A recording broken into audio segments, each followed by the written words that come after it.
So first thing we want to do is disconnect the hybrid system. So in the trunk here, clean it all out. We want to lift this up. Then we want to take out this styrofoam. So now we have 2 bolts in the corner holding this little cover on. We'll get those 2 bolts off, 10 millimeter. Okay, there we go. And right here is the service plug. It should be orange, and those bolts are black so you can identify them, different than the other silver bolts. So with our plug, let me zoom you in. There's a little green tab here. We want to pull up with our thumb like that, and then this whole thing moves and then out. So to put it in, slide it in, whole thing closes like that, and you push in on the green lock. Pull that out one more time. That's it. So now our high voltage battery is disconnected from our cables that run up front. So now we'll pull off our cover. Now these can be on pretty tight. They're just held on by grommets though, so go ahead and just pull. There's no fasteners holding it down, just the grommets. So this belt has 2 tensioners, one in the front here and one in the back. They are both 17 millimeter 12 point. So whether you have a 12 point socket or a 12 point wrench. This back one you can't get a socket on because the frame is in the way. So what I'm gonna do is pull this off. That'll give me more room here. Also, it'll allow me to jack this side of the engine up so I can get that tensioner bolt to clear the frame. I only need about 1 inch, and I should be able to clear the frame, put on my service tool with a standard socket. So I believe these also are 17 millimeter. Let me see real quick. Yep, 17 mil on these. There's 4 fasteners all together. Okay, we have a jack and a block under the oil pan. Let's see what I can do with that. There we go. See if that was enough. Almost. Maybe 1 or 2 more little pumps. Okay, beautiful. Okay, so I can get my socket on there. Let me show you real quick. Maybe a little closer what I'm doing. So right there is the tensioner. See where the socket is? Just above the frame. This tensioner here also has to be moved, so we move it, and there's a little hole that you put a little punch or pin or something in it just to lock it in place. Because if we pull on this tensioner will tighten up. So you have to lock this one, then move that one to loosen the belt. So for the front one, I'm just using a punch, and that'll go in the pin. I'm gonna use the same tool, like that, move it over, like that. There you go, it's locked in. Okay, maybe a little fatter punch, but that should work. Now we got this one here. There we go. Okay, so just nice and slow. We're gonna pull counterclockwise. Nice and slow, because it's a hydraulic tensioner. Oh, we almost got it. Actually, let me slip it off of this one. There we go. Release, release.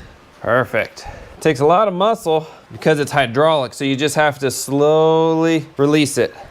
Okay, got that out. Now we'll unlock this one. There we go. Pull that belt all the way off there. Just let that rest. Yeah, we'll get it the rest of the way off from down below. I don't want to fight this thing the whole time. So the manual is only showing 1 bolt for the starter generator, and that's this top one up here. Let me zoom you in real quick. Maybe you can see it right there. That 1 bolt. That's all it's showing. So we'll see how accurate it is. We got a 14 millimeter. Can't just be 1 bolt. That doesn't make sense. So there is another bolt in the front. Right down here, you can feel it. It goes into the block this direction. And it's a 14 millimeter as well. 3-inch extension with a deep socket. Let's see if that's enough. Almost. There we go.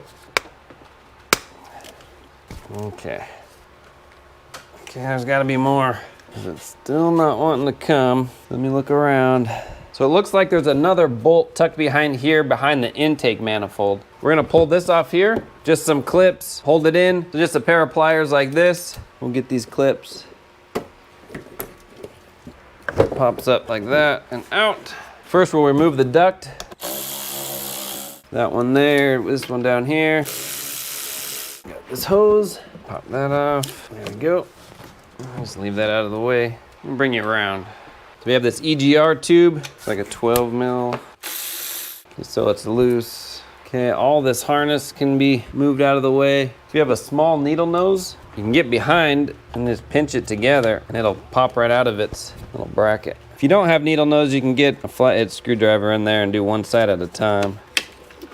Okay, loose, loose, loose. Disconnect the map sensor. It's a 10 millimeter harness bracket down here.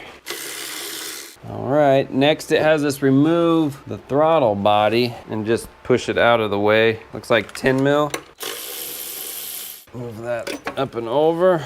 That can just stay down. It has a couple coolant hoses attached to it. Now this EGR has 2 more bolts going in, 12 mil. We'll just loosen those up. Might just give us enough wiggle room. So straight back. Okay. Let's see what that did for us. Yeah, that helps. If we need to, we'll pop it the rest of the way off. But so now we have a 10 mil stay here for this coolant pipe. We also have a 10 mil here. We might be able to move this hose a little if needed. Just do that real quick. Just give us more room if we need. Now it looks like 12 millimeter for these. There's one in the center. Those bolts with a magnet. So it's hard to see, but I'm popping off this electrical connector right here. Let me show you how it works once I get it off. Okay, pull it all the way through just to show you. Okay, so it's locked in like this, and you have this yellow connector that you have to pop up, and then you just pull it out, and that's it. So there's this yellow lock connector that locks it all in. So that's it. You can look at this front one here for some more details. It's kind of hard just to see in there, but we got the electrical connector off. Now we can get our hand in there. There are 2 bolts. Definitely one is a retaining bracket. I can't really show you, but you can see it plain as day right through here. And there may be another one next to it, but definitely one, that's for sure. It's a 12 millimeter. We got a 12 mil on a 1/4 inch. There we go. Okay, that wasn't too bad. Okay, is that the only one? And the other one is just a bracket holding a bunch of electrical connectors on. We'll still see if we can get that off. This might make it easier. That's why it's not working. It's a 10 mil, not a 12. Switched it up on me. I'm going back in with my 1/4. 10 mil. There we go. Now some of this, looking at it, I might be able to actually get from underneath. So if you're struggling like I am, maybe just go underneath and see if you can get it better. Let me do that right now and let you know what it's like. Just gonna put the engine mount on a little so I can remove the jack because the jack's in my way at the moment. All right, lesson learned. You can get it from underneath, relatively simple. So you probably don't even have to pull this electrical connector off. In case you do, at least you know how to pull it off. Let's see if that is it. Before we do that, let's vacuum this out real quick so no debris gets inside the engine. All right, one more hose up here. Pop that off. Let's see what we can do here. There we go. We might just have to maneuver. Okay, there we go. Still on that. Wiggle, wiggle. Nice. Let's see, what are we stuck on here? Nothing, just this hose. Can get bent under like that. Okay. I think it's just a bunch of hoses and stuff. Still in the way. Okay, so we got this little valve. We can undo this hose there. Must be the purge solenoid. We'll just pop that off. There we go, and out.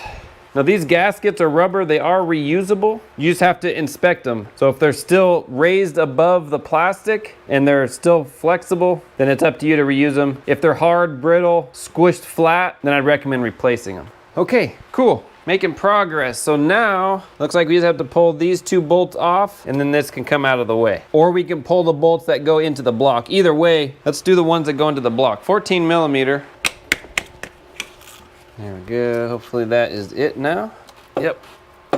I'll just rock it out. Might get a little pry bar in there to pop it a little. Watch out for your wiring harness, and it's right in there. That's pretty snug. There we go. It's a little wiggle and finesse. Wiggle and finesse. It's like an alternator, how it has a little pinch bolt type thing. I'll show you when it's out, because we'll have to move that pinch to get it back in. Perfect. Let me zoom you in real quick and you can see that little pinch bolt. I'll show you real quick how to set it back. Otherwise we'll be fighting it trying to get it back on. All right, right here is a pinch bolt. So as you thread this in, thread it in a few threads. As you tighten it up, this slides within the hole, so it's allowing it to pinch. What we want to do is reset it, so we want to tap it back in that direction. So a few threads here, tap it with a hammer, and we'll watch this. We want this right here to be flush or a little inset into this little ear arm. So next, I'm gonna put the starter generator on, and then we can put our belt on. I'll do that now before putting everything else on. I think when the engine's movable, it'll be the best time. So let's get torque. Now this one's kind of lame because it only gave us that one bolt. And it's saying right here, 40 foot-pounds for that bolt. But there's 4 bolts altogether. It doesn't show me the one in the front or those 2 under the manifold. So I'm just gonna torque them all the same, about 40 foot-pounds. It's the only thing I know to do. I was looking for those torque. I couldn't find them. Maybe they're around somewhere, but it makes sense. If that one's 40, maybe the rest are 40. And then we'll get our belt on.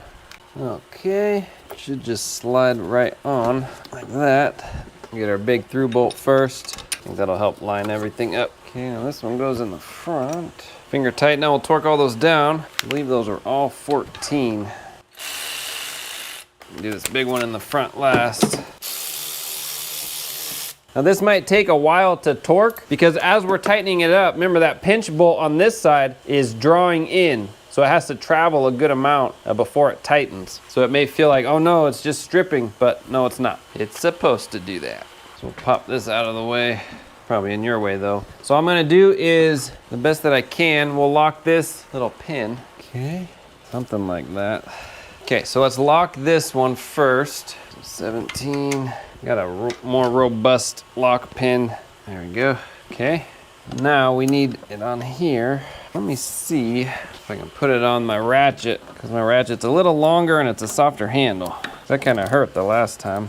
Let's see what I can do. Nice and slow. It is moving. Okay. Came off the crank, so I gotta try that again. To be honest, I think the belt, the hardest part of the whole job here. Nothing else was this hard. Just need a different angle. Nice and slow. It's moving quite a bit. Not quite enough yet. Still moving, still moving. Nice, nice and slow. Ooh, almost got it. A little more. That's bottomed out right there. Ah, nice. Woo. Oh my gosh, Hyundai. My gosh. That's crazy. Just a little crazy. Now we come back to this one. We can loosen it up, take it off its pin. Woo. Okay, awesome. Put this on so we don't forget it. All right, we have this mount. Those are 3 nuts and a bolt, 79 foot-pounds. Might have to just move the engine like I am right now. There we go, till it falls into place. Now, I'll just put these on so it doesn't pop off. 79 foot-pounds. All right, double check that we're not missing anything down below. No tools, no bolts, okay. It's gotta come this way some more, but oh, there we go. EGR stuff. There we go. I think I've already said it, but with all these gaskets, throttle body gasket, EGR gasket, they are reusable. You just have to inspect the gasket and make sure they're in reusable shape. Otherwise, go ahead and get a new set. Now, I don't have a torque for the throttle body, but it's going into plastic and it has a rubber, easily squishable gasket. So I'd say somewhere around 7 to 10 foot-pounds is all it needs. I'd say the same torque as your valve cover gets. Couple bolts for our EGR. 3 bolts. You might have to do the towel trick. So if you take a towel or a rag or even a piece of glove, you put it over the top of your socket, it makes for a tighter fit. So now it doesn't come off. You can get places without it coming off the end of your thing. You just pull it off. Now the rag tends to stay behind, but you can just get it. All right, do it again for the other 2. So these are about 17 foot-pounds. Let's put on our little hose here. I didn't have my microphone plugged in, so the audio might not be the best for whatever portion of time that was, so I apologize. I'm really just looking for my pliers at the moment. I can use these needle nose. I'm just getting this hose clamp back on. We have that little bracket we can bolt on. I think that's it down here, so we can put this back on. 10 mil. Plug our big guy in down below. Make sure we have that yellow clip in the lock position. And we got this hose here, has a bracket that can get bolted on. All right, get this for our VVT solenoid. We also have a connector right down here for our map sensor. And then that bracket as well. Okay, we got this here. Now we have our bracket underneath. There's the 2 bolts, so the 12 millimeter and then the 10 millimeter. We'll get that from bottom side. Throw this one on.